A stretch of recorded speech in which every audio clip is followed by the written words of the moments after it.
Good afternoon mga welcome po sa aking channel. Tunay namang napakainit at ang video ko ipakita ko sa inyo ay tungkol sa pagpahid-pahid dito sa finishing work sa ating mga wall. And guys, at ang video kong ito ay ito, tingnan niyo. Dito sa side na ito ay tapos na ang ating mga plastering. So naglalagay na nga tayo ng Bitonet. Ayan guys, so tingnan ninyo.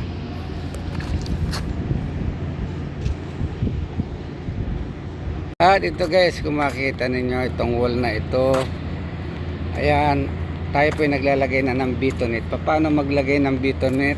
Ang una nating inilalagay guys dito ay ang gray base. Ayan. Dito guys, so ganun ang paglalagay niyan. Siyempre itong ating mga materials muna ang ipakikita ko sa inyo. Ito, gumagamit tayo dito ng dalawang klase ng Bitonet. Isang gray, yan guys, Bitonet, yan, white and gray finishing. Yan, ito yung white. Ito yung white. Ito yung white yan guys, white yan guys, white. Ito yung white yan, white. Yan yung last coat. At ito naman yung gray. Yan. Yan yung gray. Pero minimix natin yan, ginagamitan natin ng drill machine. Ayan yung drills.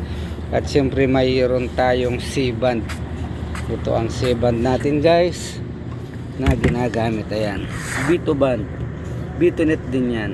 Yan po ang materialis na ginagamit natin sa pag-a-apply nitong ating Bitonet. At syempre itong Bitonet ito, kung sa Pilipinas ang tawag natin dito ay Simcoat.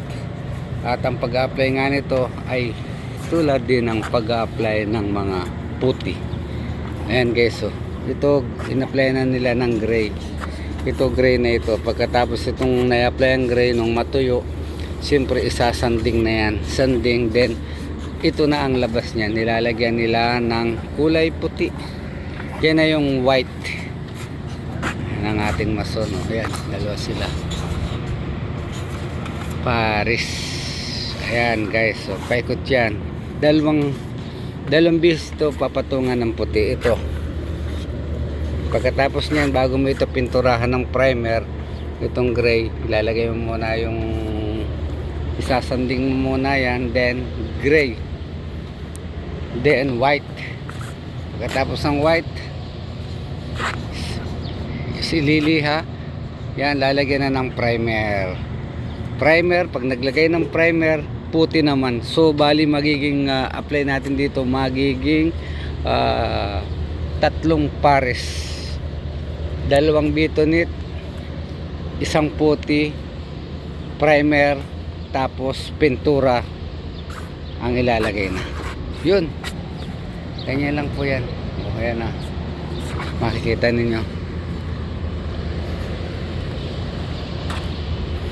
Yan puti na, kala mo finish na pero wala pang pintura yan.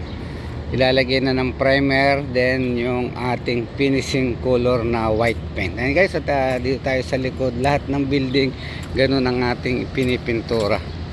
Ayan.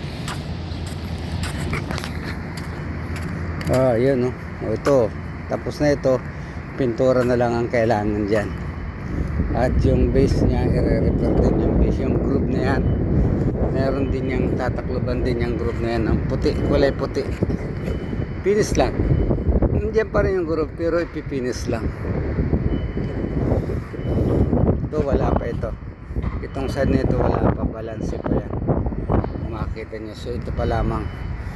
Doon naman sa kabila, ipakikita ko sa inyo sa kabila kung ano ang ginagawa tungkol dito sa ating Bitonet, kung gaano kaganda itong ating Bitonet na ina-apply. And guys, lipat tayo dun sa kabila. Yan, dito naman tayo sa loob guys. So dito naman sila naglalagay.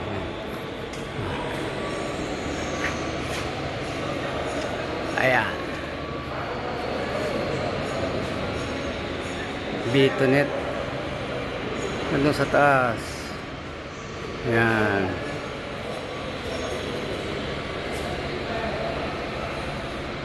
Ano? Tapos na yung gilid na yan. Tapos na yan. Doon, tingnan yung pagpipintura naman.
Dito naman tayo sa mataas guys. So ganun pa rin ang ginagawa nila. Yan, maganda na ito guys, na final na ito. Ito na yung final paint natin. Ayan, oh, napakaganda na, oh. Final na yan, oh. Napakaganda na.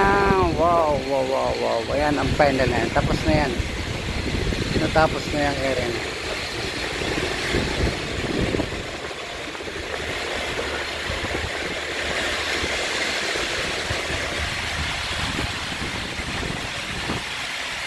Napakaganda na, oh, nung na-final na.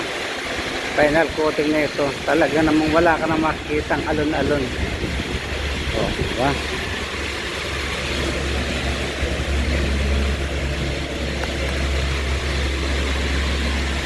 Yan. Napasilip ko sa pagka-apply ng Bitonet at ng painting.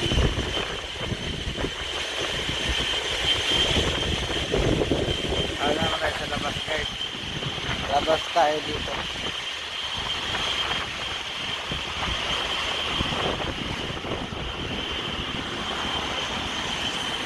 Dito guys, ang natin sa labas natin, ayan, oh, kung makita nyo, naka-Bitonet na yan, oh, di ba? Bitonet pa lang yan, or simcoat. Wala pang pintura yan, pero kung titingin nyo, parang finish na, di ba? Oh. Ilagay na rin yung mga outlet para sa charging ng equipment. Ayan.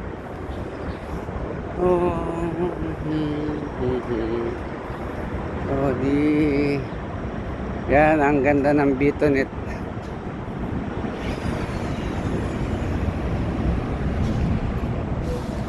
External.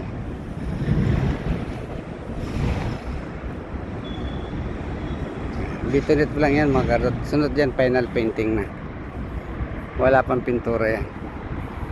Yan ang pasilip ko sa inyo sa aming mga gawain sa external. Ayan.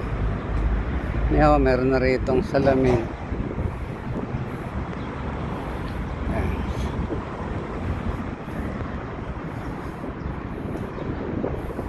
The beauty of Bitonet.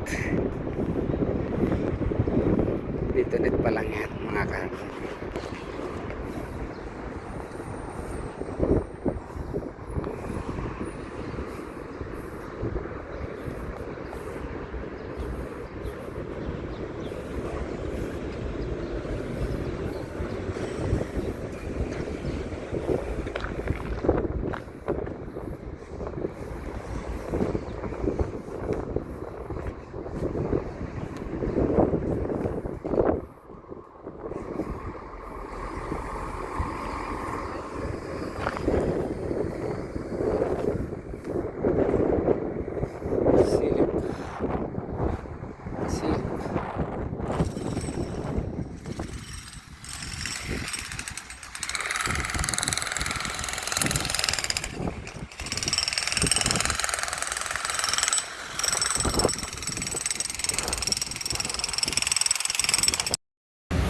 At yun nga mga karod, maraming salamat po sa inyong panonood ng aking video ito. Sana may natutunan kayo sa aking mga pinakikitang video. Mag-comment lang po sa baba. Hanggang dito na lamang at bye bye.